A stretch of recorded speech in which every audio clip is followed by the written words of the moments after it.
Thanks for joining me on episode 1174 of the Inspired Stewardship Podcast.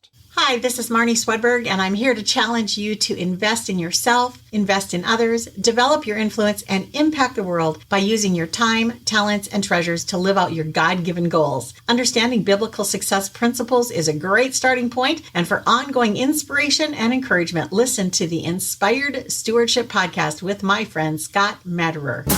So what can I do to design the experiment in such a way that I get data that further reduces the risk?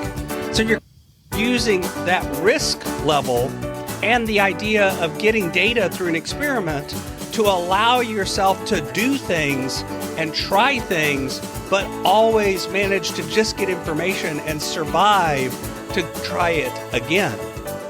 Welcome and thank you for joining us on the Inspired Stewardship Podcast. If you truly desire to become the person who God wants you to be, then you must learn to use your time, your talent, and your treasures for your true calling.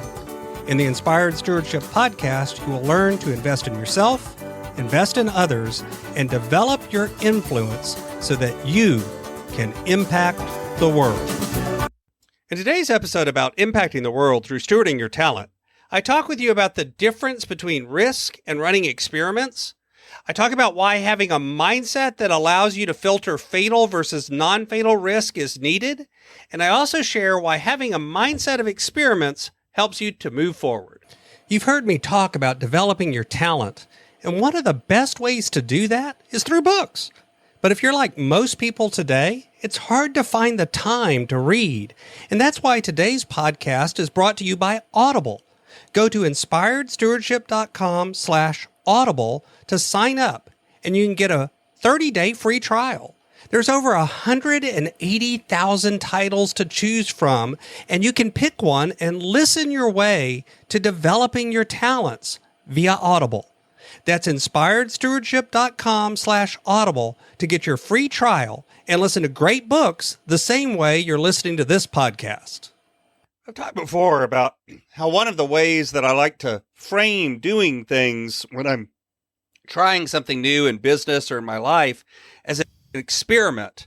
And I've talked before about how that helps my mindset because it allows me to look at something as a test, something that I'm trying out, something that I'm using just to gather information or data.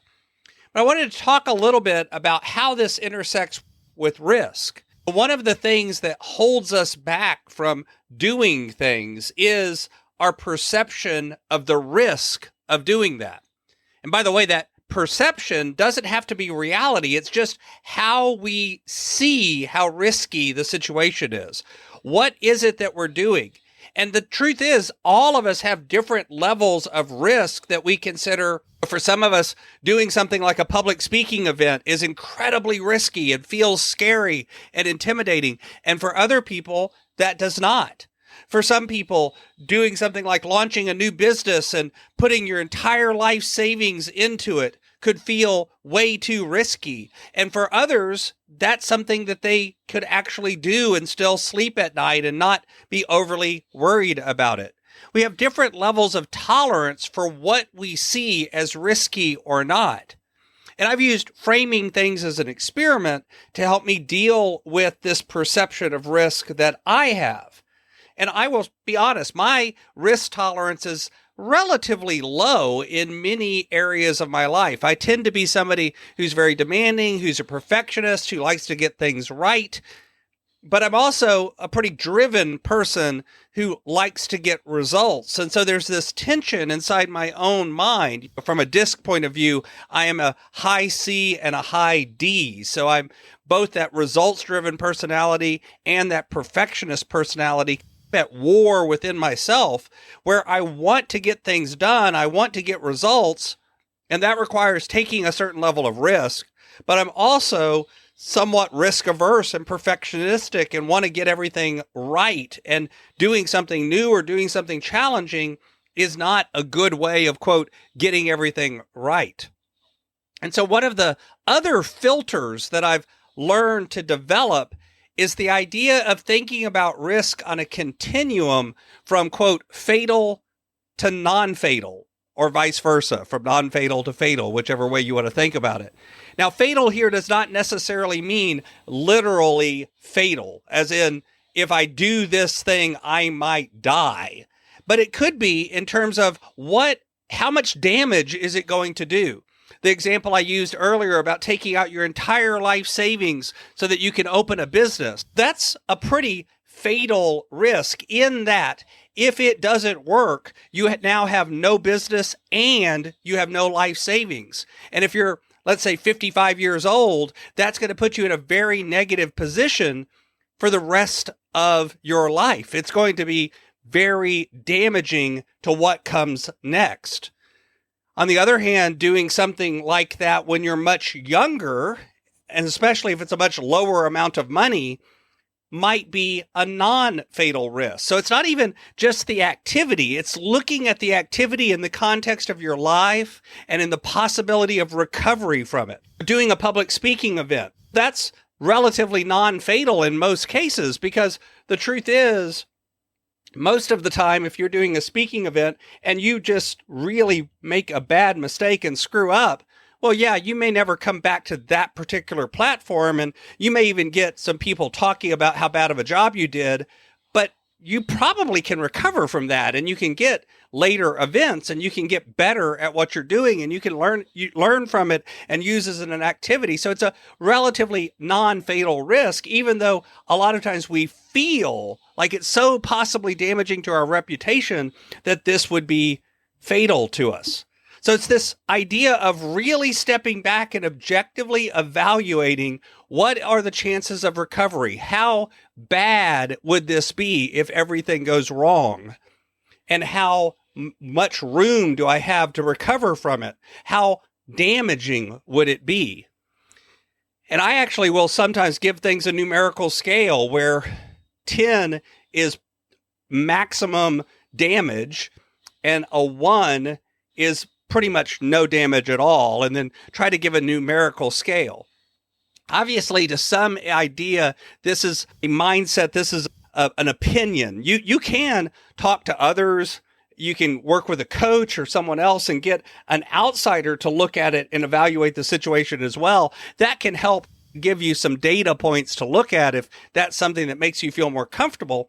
But to some extent, it's really just, what is your opinion? How much recovery can you have from this? And it is something where obviously you're going to get it wrong sometimes.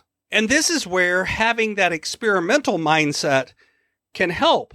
Because again, in an experiment, if you get it right or you get it wrong, either way doesn't matter, because what you're gathering is data. And if you're making sure that most of the risk you take are closer to that non-fatal end, and if it's going to be a fatal risk, is there a way you can test it at a smaller scale? Is there a way you could split off a portion of it and find out how it would work without, quote, going all in and making it a truly fatal event?